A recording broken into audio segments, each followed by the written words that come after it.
croisière expédition, c'est une croisière et une expédition. Une croisière d'abord, parce qu'on va vers des endroits où il n'y a pas d'hôtel. Donc le bateau sert d'hôtel. Ensuite, une expédition, parce qu'on est dans des conditions limites. On a beau avoir un très bon bateau, on a beau avoir une très bonne équipe, on a beau chercher l'excellence, la nature, ici, est souveraine. Il y a des moments où on ne peut pas s'abriter, il y a des moments où il faut tenir compte des conditions de glace, des conditions de mer, des conditions météorologiques, et ça c'est le côté expédition. Donc c'est un voyage participatif, c'est un voyage entier, et si je devais résumer une croisière expédition dans un mot, c'est flexibilité et objectif. Et au résultat, tout le monde repart, non pas heureux, parce qu'un voyage c'est un contrat, mais tout le monde repart avec l'aventure en tête, avec une seule envie, c'est de revenir. C'est ça aussi le secret des croisières expéditions.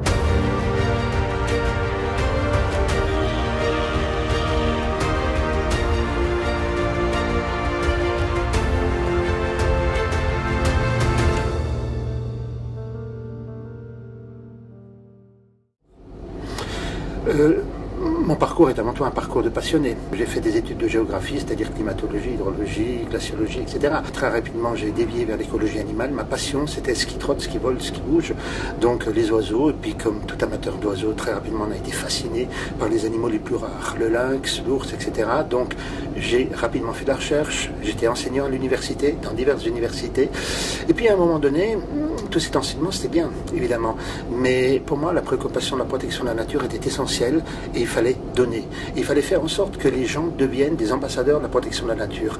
D'où le fait que, rapidement, je me suis orienté vers l'organisation de voyages. Et pour avoir été passionné dès 1973 par ces régions polaires, qui pour moi étaient un espace de liberté, était un espace, comme tous les participants à ces voyages, où l'on trouvait d'autres horizons, très rapidement, je me suis lancé à fond, je dirais, dans l'organisation de ces voyages polaires.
Qu'une croisière expédition soit réussie, il y a toute une équipe de guides.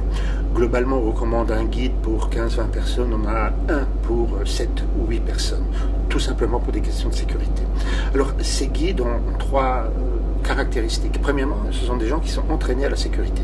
Qu'est-ce que ça veut dire? Entraînés au tir, entraînés au premier secours, ça c'est important.